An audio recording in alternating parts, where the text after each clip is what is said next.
In this video, I'm going to be talking about how I help hitters and the problem that I'm running into with the hitting world in general, and people coming to me thinking that there's a specific way to hit the ball. There's a specific style of philosophy. What's your philosophy? I get it all day on Instagram. For those of you that don't know, my name's Anderson Miller, 9-year professional with the Royals and the Dodgers, top 100 draft pick, WKU All-Century team. I currently am a private consultant, mentor, coach, whatever you want to call me, for hitters, pro, college, high school level, mainly older players. But I just want to talk about something that I'm running into right now that keeps coming up. And it's a funny conversation for anybody that really teaches hitting at a high level. But I keep getting, pun intended, but man, what's your style? What's your philosophy? There is no philosophy. I'm going to teach the hitter what they need to do based on what they bring to the table, what their strengths are, what their weaknesses are, what they do in their natural swing, and bring what they do most naturally to the surface in order for them to accomplish the task that they're facing, right? The same swing that you're going to take for a left-on-left matchup, fastball slider guy, is probably not going to be the same swing that you're going to take for a righty sinker baller guy. So we're not teaching swings here. There's basically 3 types of hitters. You've got your predictors, which they aren't even really hitting. They're just getting swings off, and they're going to take the same swing no matter what the task is, or no matter what the challenge is. Then you've got your reactors that always get caught back on their heels. Hitting's too hard to do that right now, especially when you don't have an elite setup. And then what I try to teach my guys is that you're going to anticipate and you're going to hunt a zone, whether it's covering the top of the zone, middle in, middle up, something that's going to keep you from chasing, edge balls that go from strike to ball, something that's going to be center cut, or something that's going to start a ball and end up a strike, which is going to be a good pitch to hit. We're looking for that. And you're going to anticipate wherever the ball is and then react off of that. If you're not doing that, then we're not hitting. From there, what you're going to do is you're going to continue to try to keep hitting through the ball, and you're going to try to redirect where that ball is coming from to where you're trying to hit it, or what basically matching plane, right? I've just been calling it a redirection, right? So if I'm in the cage and I'm training a hitter, and we're doing angle work, we'll say right-handed slider, left-handed hitter, right? If I am telling them to have an external goal of hit this in the pull side gap or hit this back up the middle, that is going to require the hitter to have a very specific swing. And if they catch this ball, if they do this, if they open up the shoulders, if they do anything if they do anything other than meet this ball as a round ball is breaking in towards a round bat, and then from here, this round bat is going to continue to drive through the ball in order to accomplish the task, right? If they do anything other than that, and if they don't have a good contact point, body direction, and setup and path that doesn't have to work around their body, they're in trouble, right? And to me, there is no style. Imagine being that black and white. If that was the case, then art wouldn't be art, because art is subjective. Now, there are certain things that have to happen in a baseball swing in order for it to be elite and hit against major league level pitching, which is what I'm trying to run everything that I talk about and speak about on this channel, anything that I talk about on Instagram, through that lens. If what I'm telling you or what I'm speaking to the camera about does not set you up to succeed in a major league lineup tomorrow, or against a starter or a back-end bullpen guy, then it's not good, right? And it's setting you up to fail at some point. And that's what happened to me in my own career, right? I basically had a swing that I was good enough with, and I was athletic enough with, and mobile enough with, and strong enough with, that got me through certain levels. And, I say got through, right? I never had undeniable numbers other than 1/2 in high A. I think I had 800 OPS, 294, 7 homers, 15 steals. Best half season of my life. And then I went to Double A and got exposed because I never had the mechanics right. And then you're going to eventually face pitchers where you get gridlocked. Like chess, it's going to be like a checkmate. And then you're stuck. And I'm trying to avoid having hitters get to that position where they're stuck. So everything that I'm doing, where I'm teaching players and unfinished, and I'm really trying to teach an elite setup and being meticulous and very perfect about getting the setup right best you can to accomplish the task, which is hitting and getting the ball to backspin versus what that pitcher brings to the table. Whether he's a ride run guy, whether he's a sinker cutter guy, whether he's a north to south type of profile, whether it's fastballs up, sinkers down. How can we box this guy in and be prepared to make his strength what we're looking for and to win against that, and have a swing that's going to be able to handle his different pitches and different profiles that you're going to see through the course of a season. Imagine training one swing and having to go play in professional baseball. Anybody that's watching this that coaches hitters at a major league to minor league level understands how many different challenges you're going to see. Now, there are a few different buckets you can put guys in. You got your guys that spin it well, your guys that throw breaking balls well, your guys that are more pitchability guys, and then you've got your kind of funky types. But then there's some other profiles in there that really get tricky. And imagine showing up to the field with only one club, right? I bring everything back in baseball to the golf swing. I think it's all deeply, deeply correlated in how ground force is created, how the swing starts, the body direction, body path, hand path, through the ball, to contact and through contact. Imagine showing up to a golf course with only a driver in your hand or in your club, in your bag, and expecting to have success. You have no chance, literally no chance in the world. There's a reason that golfers have, and I'm not really a golfer, so excuse me here, I'll do my best. They have a driver, they have a 3-wood, they have sometimes a hybrid, they have a 9-iron, 8-iron, 7-iron, 6-iron, 5-iron, 4-iron, 3-wood, pitching wedge, sand wedge, and a putter. Like, are you serious? Different shots require different clubs. Different matchups that you're going to face in the game require different swings, different thoughts, different cues, different setups.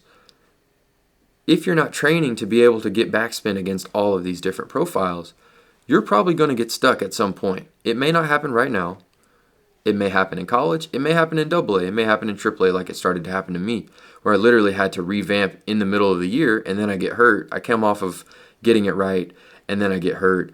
And then it's too late, because that's how this game works. Your windows are getting smaller and smaller, right? Draft is cut down 20 rounds.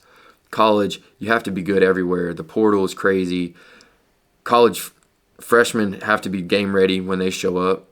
High schoolers, you guys aren't even getting looks unless you look like you can physically be there and then also have a swing that can somewhat compete, because that's what colleges are doing now. They'd rather go with the battle-tested 2-3 year starter at a lower level and bring that guy in D1 or whatever, because we know he can work. We know he's been through it. He's battle-tested. They don't know you're battle-tested.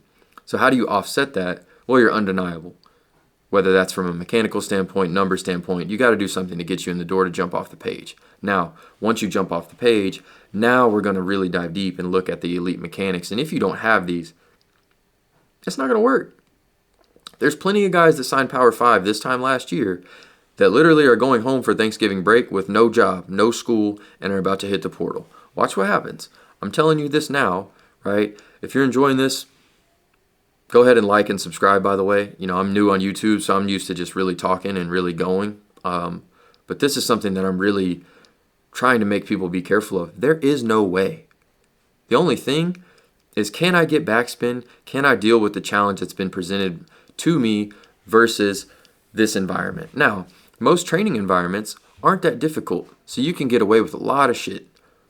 But that's why what I'm doing with in-person guys, I'm constantly putting them off of autopilot. How many swings can you take that require you to be elitely focused with a specific end goal in mind? You want to change how your offseason goes? You want to change how good your swing is in games?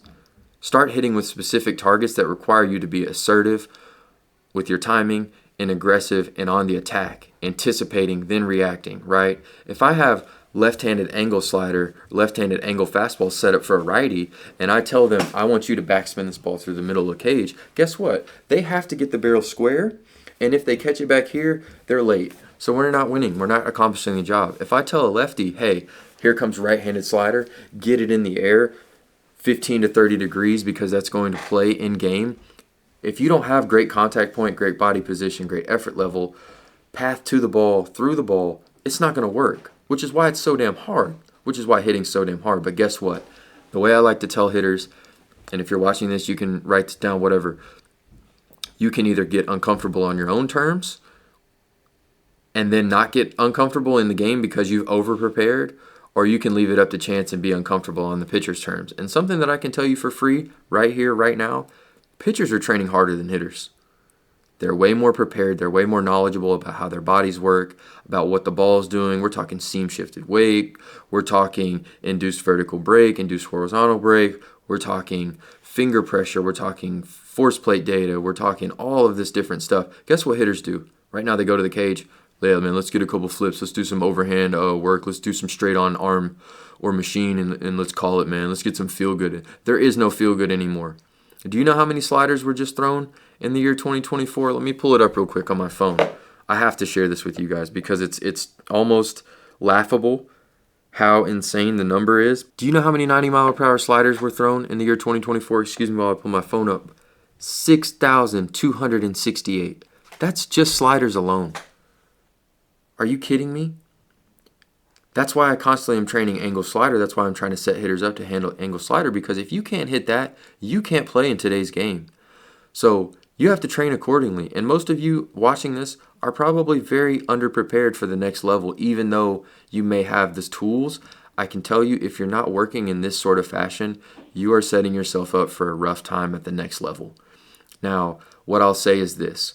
I have no style. I meet my hitters where I'm at. I meet hitters where they're at, and we figure out where they need to go, right?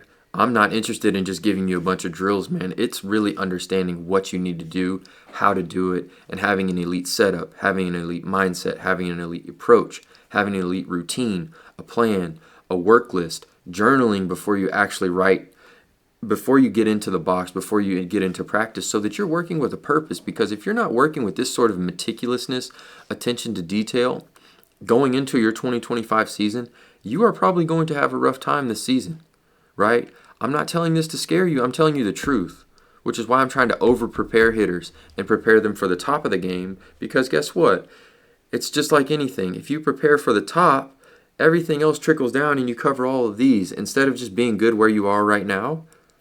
How about we're preparing like you're facing a, Yamamoto, Garrett Cole, Hunter Green. Obviously you may not be facing those guys. You may be on the verge of facing those guys if you're watching this. Maybe you're a pro ball guy. That's what you're going to be up against on your major league debut. And you're going to be expected to go out there and win. Guess what? That requires no bullshit. Point A to point B, a really good setup, a good approach, being on time and staying extremely short to the ball and disciplined in your approach no matter what the situation is, and not trying to do more than that. That's how you hit in today's game. There's no style. There's no philosophy. It's just, what do I need to do to hit this ball hard? What do I need to think? Do I need to think I'm above the ball? Do I need to feel like I'm under the ball? Do I need to give myself a clearer lane? Do I need to open up a little bit because he's behind me? Do I need to meet this ball more out in front, or do I need to really stay through the other way in order to backspin this ball because it's going to be breaking? The nuances are never ending. The list is never ending, which is why it's really hard to be an elite hitting coach. But I'm on a mission to do it and be the best, which is why I started Unfinished Player Development, because I went through this and didn't really meet elite guys until the end of my career. 3,000 at-bats, 750 games.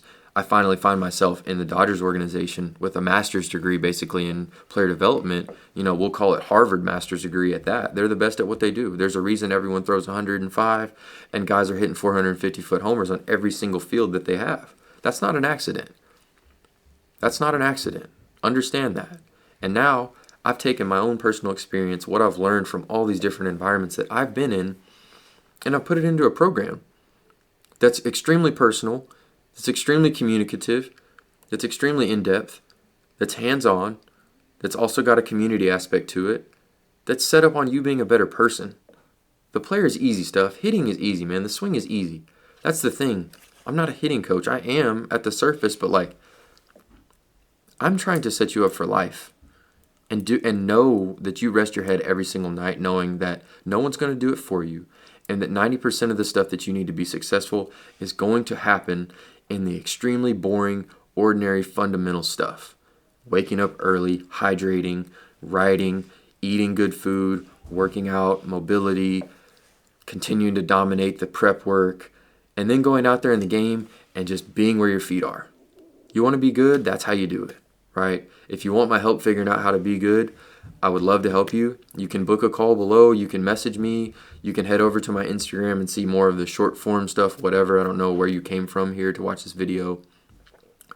I do this and I do it at a high level, and I'm going to keep doing it at a high level. So I'm here to help players. I'm here to get you where you are and take you to the best of your abilities and make being elite for you feel extremely, extremely simple, right? Thank you for watching this video. Go ahead and like, subscribe, message me, comment, whatever you need, whatever stood out to you. But I'm here to help the game. I'm trying to be the best at this because I've been in a place where I needed a guy like myself. But thank you guys for the support. Unfinished Player Development, Anderson Miller. You guys have a great day, great night whenever you're seeing this. Thank you for your support. Keep working. Be undeniable. Peace.